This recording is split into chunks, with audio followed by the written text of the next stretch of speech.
اپنا مسئلہ حل کرنے کا ہے، اگر یہاں انٹیلیجنس بہت چلتی ہے، ذرا بھائی دیکھو یہ حدیث ہم جاہل ہے بہت، یہ عالم علماء کا کام ہے. اچھا فتوی دینا عالم علماء کا نہیں ہے، کام تیرا ہے. یعنی وسیلے کا اتنا ڈیفیکلٹ ٹاپک سمجھانے کی کیپیبلٹی تیرے اندر ہے، اور موٹے موٹے مسئلے سمجھنے کی تیرے اندر صلاحیت نہیں. ذرا سا کچھ بولنے لگے تو ذرا دکھتا ہے اس کی ناؤ ڈوب رہی تو بولتا ہے بھائی ہم جاہل ہیں. یعنی جسے پلین گرنے لگے تو آدمی پیراشوٹ جیسی فوراً لے لیتا ہے، ویسے ہی جب آدمی دیکھتا ہے کہ اپنا معاملہ ڈاواں ڈول ہے، یہاں ہارنے لگا تو فوراً کیا بولتا ہے بھائی ہم جاہل ہیں. اس سے پہلے بحث کرتا ہے، جیسے ہی ہارنے لگتا ہے بحث میں بولتا ہے بھائی ہم تو یہ عالم علماء کا کام ہے، ہمارا کام نہیں ہے. تو بھائی اپنا اگر کیس ہے، پھر سے آتے ہیں اس کے اوپر، اگر اپنا کیس ہے تو کیا ڈائریکٹ بات کرتے جج سے؟ اپنا ایک وکیل رہتا ہے، وہ وکیل جھوٹ سچ ایک کر کے جج کو بھی معلوم نہیں رہتا، دھوکہ دے کے کیسا تو بھی اپنے کو بچا کے لاتا با ہے کہ نہیں. تو ایسے ہی اللہ کا بھی معاملہ ہے، ایسا بھی اللہ کا معاملہ ایسا ہے. کیا کیس لڑتے اللہ کے سامنے اور انہیں ہم آروپی، اس کا مطلب کیا گناہ کرا ہو تو. اور وہ وکیل سے آپ بتائیے، وکیل سے تشبیہ دے رہا ہے کس کو؟ اولیاء اللہ کو، نبیوں کو. کس سے تشبیہ دے رہا ہے؟ وہ وکیل ہیں، یعنی اس کے لیے لڑنے والے وکیل ہیں. کون بتایا؟ قرآن میں ہے وکیل ہیں، حدیث میں کہاں سے ان کو یہ پوزیشن ملی کہ وہ کیس لڑنے کا کام کرتے اللہ کے یہاں پہ؟ کون بتایا تجھ کو؟ اور اللہ جج کی طرح ہے، اس جج کی طرح جس کو جب تک کہ ثابت نہیں کریں گے معلوم نہیں پڑتا کیا ہے، اور اس کو یعنی ان گواہوں کی، یعنی جو بھی گواہیاں ہیں اس کے بیس پہ فیصلہ دینا پڑتا. کیا وہ محتاج ہے؟ اللہ تعالیٰ قیامت کے دن خود اس کے جسم کو گواہ بنائے گا، زبان خود بند کر دے گا اور ہاتھ پاؤں بولیں گے. اس کو سب معلوم ہے، علیم بذات الصدور، سینوں میں کیا ہے سب اس کو معلوم ہے. تو جج سے تشبیہ دے رہا اس کو جس کو کچھ معلوم نہیں ہوتا ہے، جو مجبور ہوتا ہے کہ جو سامنے بات آئے اسی کی بیس پہ فیصلہ کرے. اللہ کو کیا ایسا ضرورت پڑتی ہے؟ بولے ٹھیک ہے چھوڑو، بادشاہ کے پاس پہنچنا ہے تو دربان سے پہلے اس کو خوش کرنا پڑتا ہے، اس کے بعد انٹری ملتی. تو اولیاء اللہ کیا دربان ہیں؟ آپ بتائیے کیا ہے؟ چوکیدار ہیں وہ، نعوذ باللہ. اللہ کے اتنے بڑے بڑے ولی ہیں، کیا ان کو تم اس کی طرح مشابہت یعنی تشبیہ دے رہے ہو؟ اور اللہ کیا اس بادشاہ کی طرح ہے جو اپنے دروازے بند رکھتا ہے، کسی کو آنے نہیں دیتا ہے؟ اللہ ایسا ہے کہ اللہ تک پہنچ ہی نہیں سکتے، یعنی اللہ کا دروازہ بند ہے، آ ہی نہیں سکتا. جیسے بادشاہ اپنے اس میں مگن ہوتا ہے اور بندوں کو، اپنے جو ہیں غلاموں کو یا حکومت میں جو بھی اس کے لوگ ہیں ان کو آنے نہیں دیتا اپنے پاس. کیا اللہ ایسا ہے؟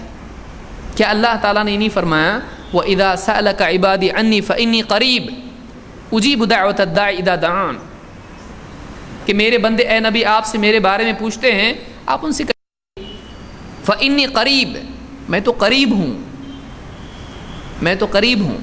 اجیب دعوت الداعی اذا دعان، میں دعا کرنے والے کی دعا کو سنتا ہوں جب بھی وہ پکارتا ہے، جب بھی وہ دعا کرتا ہے. دو باتیں اللہ نے بتائی، ایک تو قربت بتائی کہ میں قریب ہوں، دوسرے یہ کہ جب بھی وہ پکارتا ہے میں اس کی پکار کو سنتا ہوں. ایسا نہیں کہ آج سنا کل نہیں سنے گا، معلوم نہیں، ایسا نہیں ہے. دن ہو رات ہو، سفر میں ہو، حضر میں ہو، غربت میں ہو، امیری میں ہو، کیسا بھی آدمی ہو، جب بھی وہ پکارتا ہے اس کی دعا کو، پکار کو اللہ سنتا ہے. تو اللہ کو ایسے بادشاہ سے تشبیہ دینا بھی غلط ہے. بلا شبہ اللہ تعالیٰ بادشاہ ہے، لیکن وہ بادشاہ ہے جس کے سامنے بادشاہ بھی فقیر ہیں، اور ایسا بادشاہ ہے جو بندوں کی پکار کو کبھی بھی نظر انداز نہیں کرتا ہے، وہ پکار کو سنتا ہے.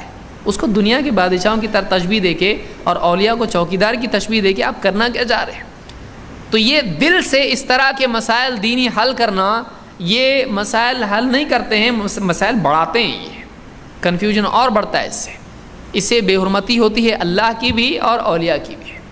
اس لیے ہم جو معاملہ حل کرنا چاہتے ہیں اس کو دینی روشنی میں حل کریں، دلائل کی روشنی میں حل کریں. آئیے دیکھتے ہیں وسیلے کی شرعی حیثیت کیا ہے اور وسیلہ کیسے اختیار کرنا چاہیے. صحیح طریقہ وسیلے کا یہ ہے کہ 3 چیزیں وسیلہ ہوتی ہیں شرعی اعتبار سے. شرعی وسیلہ 3 ہیں. نمبر 1، اللہ کے اسماء و صفات کے وسیلے سے دعا کرنا. 2، اپنی کسی نیکی کے وسیلے سے دعا کرنا. 3 کسی نیک بندے سے دعا کروانا جس کی روح قبض نہ ہوئی ہو.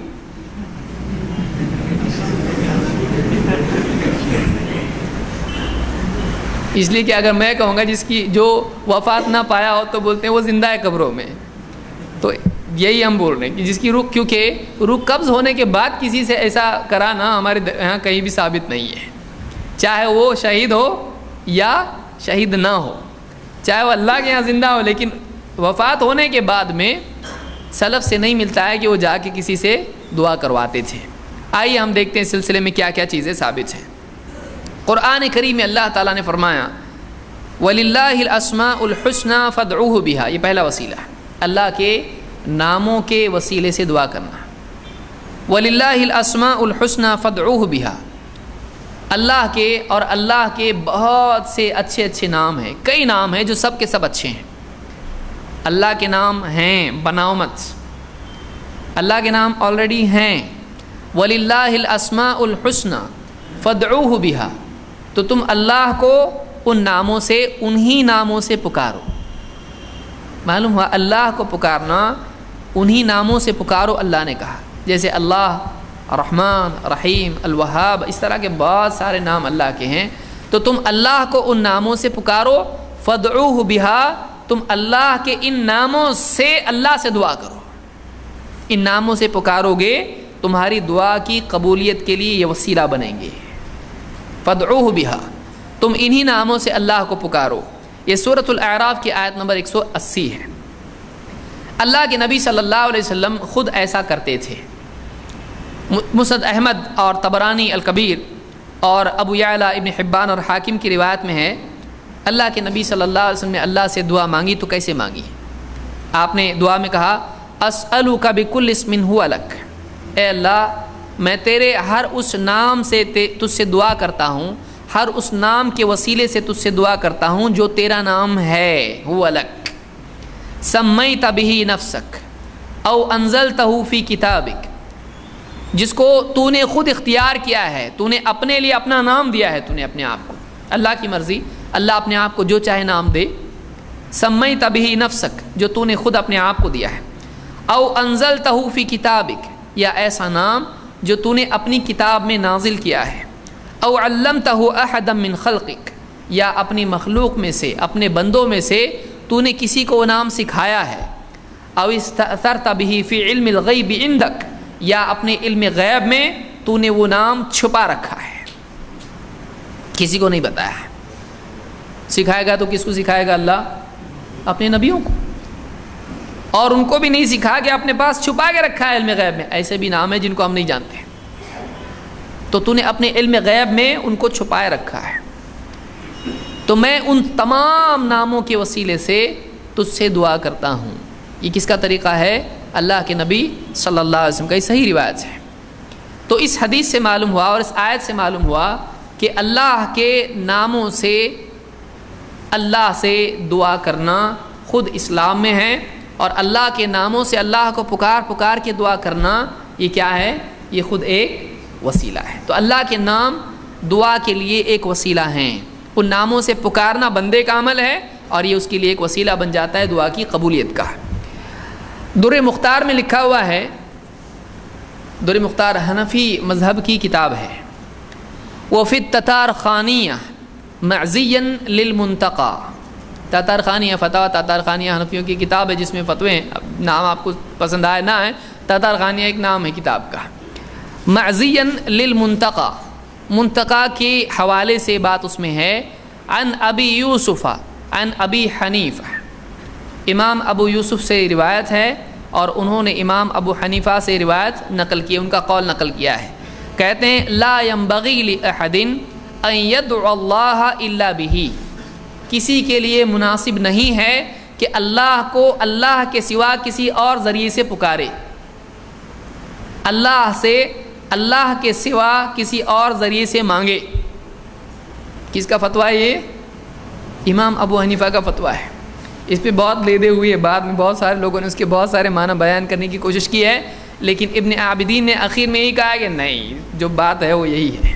انہوں نے یہی بات اختیار کی ہے، اور انہوں نے پچھلے اقوال کو، سب دوسرے اقوال کو چھوڑا ہے۔